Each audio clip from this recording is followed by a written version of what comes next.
ही वडी तुम्ही बघू शकता. आज आपण कोणालाही परवडेल आणि स्वस्त असलेली तांदळापासून वडी कशी बनवायची तेही साखर न वापरता हे बघणार आहोत. तोंडात टाकताच विरघळणारी वडी तयार होते. घरातील फक्त मोजक्या 3 साहित्यापासून झटपट ह्या वड्या तयार करणार आहोत. वडीच्या टेक्स्चरवरून तुम्हाला समजच असेल किती मस्त ह्या वड्या तयार झाल्या आहेत. तांदळाबरोबरच ही वडी तयार करण्यासाठी मी असे पदार्थ वापरले आहेत जे अतिशय पौष्टिक आहेत आणि हिवाळ्यात तर खायलाच हवेत. चला तर मग लगेचच पाहूया तांदळाच्या तोंडात टाकताच विरघळणाऱ्या वड्या कशा बनवायच्या. नमस्कार, मी प्रेषिता. प्रेषिताच किचनमध्ये तुम्हा सर्वांचे पुन्हा एकदा खूप खूप स्वागत करते. तांदळाच्या मऊसूत वड्या बनवण्यासाठी सर्वात आधी आपल्याला इथे तांदूळ लागणार आहे. घरातली कोणती एखादी वाटी किंवा कप घ्यायचा. इथे मी मेजरमेंटचा जो अर्धा कप असतो 125 ml चा त्याचा वापर करून सर्व साहित्य मोजून घेणार आहे.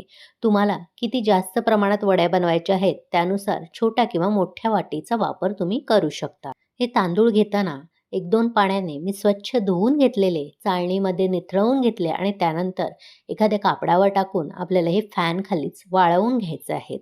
तुम्हाला जर हे जमत नसेल तर ओल्या कापडाने फक्त तांदूळ पुसून घेतले तरी देखील चालेल. इथे मी आज बासमती तांदूळ वापरला आहे, पण तुम्ही घरातला नेहमीचा वापराचा ज्याचा भात बनवता तो तांदूळ वापरलात तरी देखील चालेल. कोणताही तांदूळ तुम्ही वापरू शकता.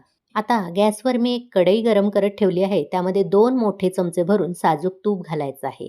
आज मी साजूक तुपाचा वापर केला आहे कारण कोणताही गोड पदार्थ करताना साजूक तुपाचा स्वाद खूप छान लागतो. तुम्हाला याऐवजी तेल वापरायचं असेल तरी वापरू शकता किंवा डालडा सुद्धा तुम्ही वापरू शकता. आता तूप आपल्याला हे विरघळवून घ्यायचं आहे. हलकं गरम झालं तूप की आपण जे तांदूळ मोजून घेतलेले 1 कप ते तांदूळ ह्यामध्ये घालायचे आहेत आणि मंद आचेवर जोपर्यंत तांदळाचा रंग बदलत नाही, खमंग खरपूस असे तांदूळ होत नाही, तोपर्यंत आपल्याला भाजून घ्यायचे आहेत. इथे काही मिनिटांनंतर बघू शकता हलका सोनेरी रंग या तांदळाला आला आहे. आता या वड्या आणखीन पौष्टिक होण्यासाठी आणि छान स्वाद लागण्यासाठी ह्यामध्ये त्याच कपाने अर्धा घट्ट कप भरून इथे मी किसलेलं सुकं खोबरं घातलं आहे. याऐवजी तुम्ही डेसिकेटेड कोकोनट सुद्धा वापरू शकता. सोबतच त्याच कपाने अर्धा कप भरून इथे मी तीळ वापरले आहेत. जे सफेद तीळ असतात तेच वापरले आहेत. आता हे सुकं खोबरं आणि हे तीळ आपल्याला या तांदळाबरोबरच हे खमंग भाजेपर्यंत म्हणजे खोबऱ्याचा रंग बदलेपर्यंत आणि तीळ तडतडेपर्यंत भाजून घ्यायचे आहेत. असे एकत्रच भाजल्यामुळे आपल्याला ते वेगळे भाजून घेण्याची गरज भासत नाही. तांदळामध्ये घातलेलं तूप सुद्धा इथे गरम आहे, त्यामुळे या तुपाबरोबरच हे तिन्ही पदार्थ छान असे खमंग भाजले जातात. पुढचे काही मिनिटं मंद आचेवर भाजायचे आहेत. गॅसची आच आपल्याला अजिबात मोठी करायची नाही, नाहीतर सर्व पदार्थ जळू शकतात. इथे काही मिनिटांनंतर तुम्ही बघू शकता तांदळाचा रंग सुद्धा आधीपेक्षा जास्त डार्क झाला आहे, म्हणजे खमंग खरपूस असे तांदूळ भाजले गेले आहेत. सोबतच सुक्या खोबऱ्याचा सुद्धा रंग बदलला आहे. तीळ सुद्धा तडतडायला लागला आहे. या तिन्ही पदार्थांमधून एक सुवास बाहेर पडायला सुरुवात झाली आहे. असं झालं की आपल्याला लगेचच गॅस बंद करायचा आहे आणि हे तीनही पदार्थ एका प्लेटमध्ये काढून पूर्णपणे गार करून घ्यायचे आहेत. तसेच कढईमध्ये हे पदार्थ ठेवू नका, कारण कढई फार गरम आहे, त्यामुळे हे पदार्थ करपू शकतात. पुढच्या 2-4 मिनिटातच बघू शकता सर्व पदार्थ पूर्णपणे गार झाले आहेत. आता एक मिक्सरचं भांडं घ्यायचं आणि त्यामध्ये आपल्याला हे संपूर्ण पदार्थ घालायचे आहेत.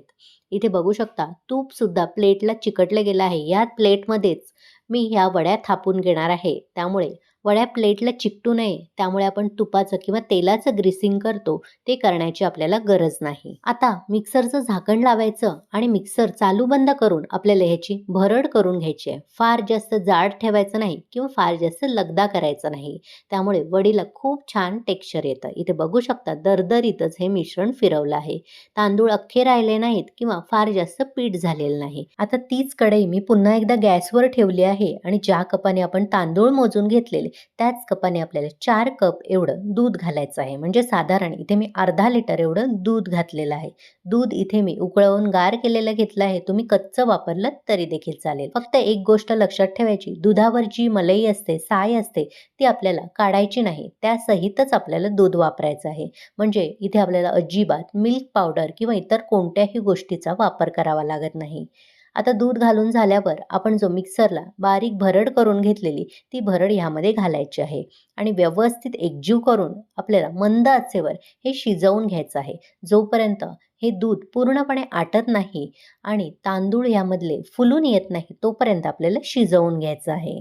सतत मंद आचेवर हे मी परतत राहिलेले आणि काही मिनिटात बघू शकता पूर्णपणे दूध आटलं गेलं आहे आणि हे सर्व तांदूळ सुद्धा फुलून आले आहेत. अगदी मऊसूत झाले आहेत. म्हणजेच शिजले गेले आहेत.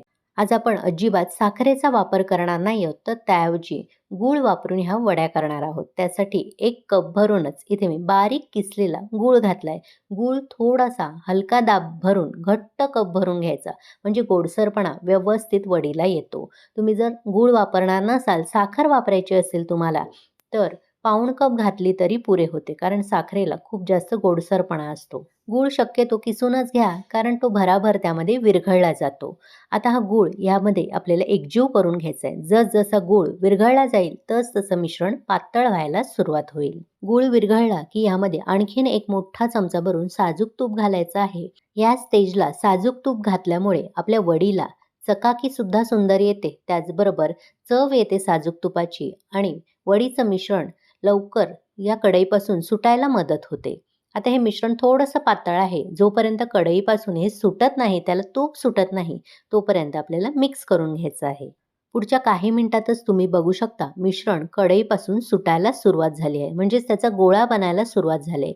असं झालं की लगेचच गॅस बंद करायचा आहे आणि ह्यामध्ये अर्धा चमचा भरून वेलची पूड घालायची आहे आणि व्यवस्थित ही सुद्धा एकजीव करून घ्यायची आहे. इथे मी तुम्हाला सिलिकॉन स्पॅच्युलाने सुद्धा मिक्स करून दाखवते. स्टीलच्या पळीला हे मिश्रण चिकटलं जातं.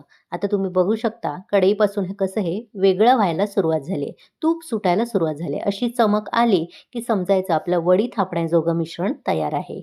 आता लगेचच आपण जी ग्रीस करून ठेवलेली प्लेट आहे, म्हणजे तूप लागलेली प्लेट आहे, त्यावर हे गरम गरम मिश्रण ओतायचं आहे आणि थापून घ्यायचं आहे. तुम्हाला किती जाड किंवा पातळ वड्या ठेवायच्या आहेत त्यानुसार प्लेट निवडू शकता.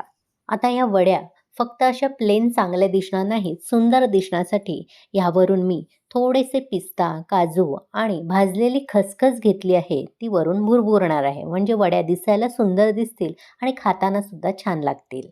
हा सुकामेवा सुद्धा थोडासा असा दाबून घ्यायचा आहे, म्हणजे वडीमध्ये तो घट्ट बसला जाईल, पडणार नाही.